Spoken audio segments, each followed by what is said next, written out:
PM किसान योजना।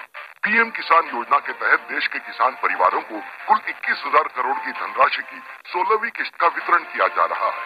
महाराष्ट्र के लगभग 88 लाख किसान परिवारों को लगभग 2,000 करोड़ रुपयों का लाभ दिया जाएगा। ये अनुदान राशि आधार से जुड़े बैंक खातों में ट्रांसफर कर दी गई है। अनुरोध करती हूँ कि अपने कर कमलों से बटन दबाकर विविध विकास प्रकल्पों को राष्ट्र को अर्पण, शुभारंभ, निधि वितरण एवं पंडित दीनदयाल उपाध्याय इनके पुतले का अनावरण करें।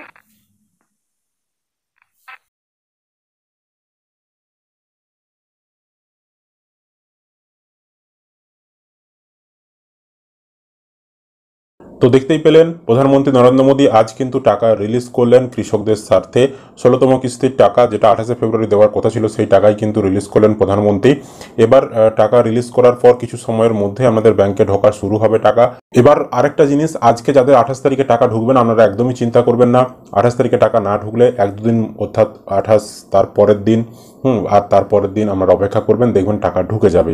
ঠিক আছে, আজকেই বেশিরভাগ কৃষকেরই ব্যাংক অ্যাকাউন্টে টাকা ঢুকে যাবে। তবুও যাদের আজকে ঢুকবে না তাদেরকে বলবো আপনারা অপেক্ষা করবেন, দেখবেন কাল আবার দেখবেন ব্যাংক অ্যাকাউন্টে টাকা ঢুকে গেছে। তো আজকে টাকা ছাড়লেন, লাইভ দেখতে পেলেন সেই অনুষ্ঠান। এবার আপনাদের ব্যাংকে টাকা ঢোকার পালা, কিছুক্ষণ অপেক্ষা করুন, দেখবেন আমাদের ব্যাংকে যার যেমন কিস্তি বাকি রয়েছে, যার টাকা পাওনা রয়েছে তারা সকলেই টাকা পেয়ে যাবেন। আশা করি আপনারা ভিডিওটা বুঝতে পেরেছেন। ভিডিও ভালো লাগলে অবশ্যই লাইক করবেন, আর আপনাদের টাকা ঢুকেছে কিনা, কোন জেলা থেকে আপনি ভিডিওটি দেখছেন সেটাও কমেন্ট করে জানিয়ে দিবেন। ইউটিউব থেকে দেখলে চ্যানেলটি সাবস্ক্রাইব করবেন, আর যারা ফেসবুক থেকে ভিডিওটি দেখছেন অবশ্যই পেজটি ফলো করতে ভুলবেন না।